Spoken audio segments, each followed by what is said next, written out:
All right, now to the prep stuff. Torrey Pines finished 2016 with an 8-3 record and an Avocado League title and a trip to the Open Division playoffs. The Falcons are big and athletic and will immediately be put to the test as they start the season in Hawaii against the powerhouse, Punahou. Obviously, it's very important to have great leadership, and I feel like our captains will hold everybody accountable for everything, and I feel like that's pretty much a necessity to have a good football team. And I think we definitely have all the players and keys necessary to win a championship for sure. The coaching staff always prepared us with the X's and O's really well, but we always bring it with intensity, and I always know each person on this team will have my back in a game. That's Punahou. All right, Scripps Ranch opens a new era as Marlon Gardiniero steps up from the Pop Warner level to take over the head coaching job. He wants to build this program from the ground up. We want to encourage football in the community. So all of our football players here at the high school are a big brother to a Pop Warner football player in Scripps Ranch.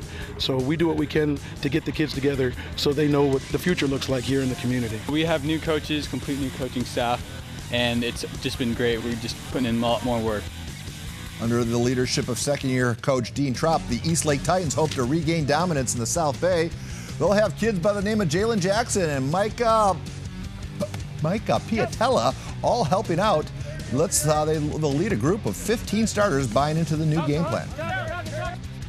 Whatever school it is, we're going to give it 110% effort. We're not going to back down to anybody. Mason League champs. I hope to go undefeated in league. CIF, of course, the main goal. I'm really looking forward to our home games, student section, just getting hyped in front of everyone. We just work hard during the week, and on Friday we come out strong, put our work from practice into the game. It was a tough year for Coach Scott Longerbone at Steele Canyon a year ago. More than half their starters are back this season, though, and most importantly, they're back healthy. We're looking real good. We got a couple of transfers in. We got some dudes coming back. We got some really good leaders on the team, so I think we're going to be looking pretty good. Last year injuries hurt us a lot, but I feel like if the team stays healthy this year, then we have a shot at winning CIF and going deep in the playoffs. There's a new head coach at La Jolla. His name is Tyler Roach, and he's creating a fun atmosphere. The Vikings hoping that translates into victories. We came up with the motto, SAIL. S is for selflessness, A is for accountable, and then I is for integrity, and L is for love. You just trust in the program, you trust in the coaches. These guys have been around football. They obviously love it. They've been around the game, so you just got to trust them and implement what they have into the game, and just know we'll be successful if we do that. Just looking to see my guys have fun out there and compete, most importantly. Obviously, coming in as a first-year head coach, just wanting to see the guys buy into the program, buy into the message that we're selling them, and ultimately just get out there and have a good time. While we're in La Jolla, let's check in with La Jolla Country Day. Their job is to try to find a replacement for Silver Pigskin finalist Braxton Burmeister. They think they have found their man. He worked under Braxton last year. Braxton taught him a lot, so we're excited for him. He knows what he's doing. I think we have good receivers. I think our quarterback's young, but I think he's going to be really good. I think our defense is going to be flying around and be great. For as long as I can remember, the San Diego Chargers have dedicated at least one practice to the brave men and women who served in our armed forces. But Miramar isn't as accessible when you're residing in Costa Mesa. So that means Rocky Long and the Aztecs will seize an opportunity. Friday, our Joaquin Duncan and Maddie Sinclair join them on the Miramar station.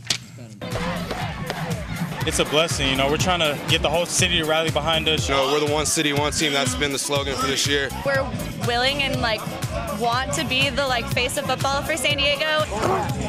Now we're getting both things done here though.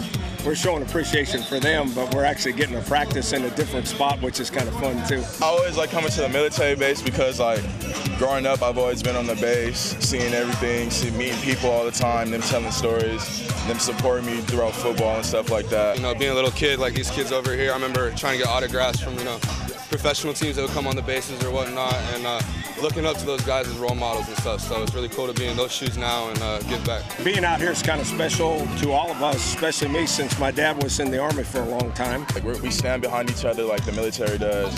We got each other's back.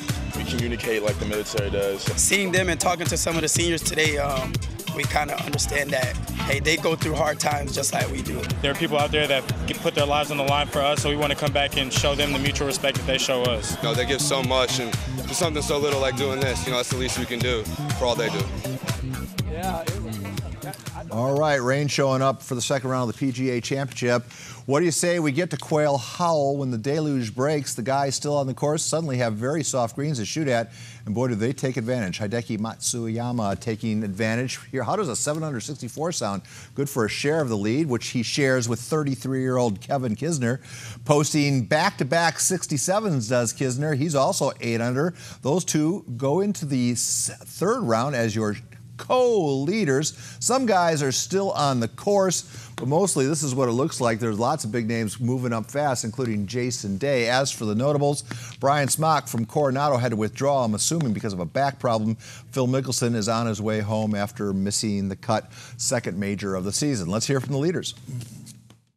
I'd have to say my putting's really saved me. I've hit some good shots and some loose ones, but overall, the putting has really been the key factor. You know, things are going my way, which is obviously happens when you shoot 8 under around here for 2 days. So I'm enjoying that. Bad shots are working out, good shots are working out, and I'm making a lot of putts. So it's a lot of fun to play right now. Former PGA Tour pro Chris Riley in studio during the 5 p.m. hour. Ryle's opining on a variety of issues, including the time-honored question. Look into your close-up camera and tell us who's going to win the 2017 PGA Championship. I would love to. I think it's going to... Before you start, okay.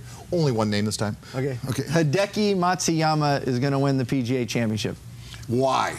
Because he won last week and he's the best player in the world right now.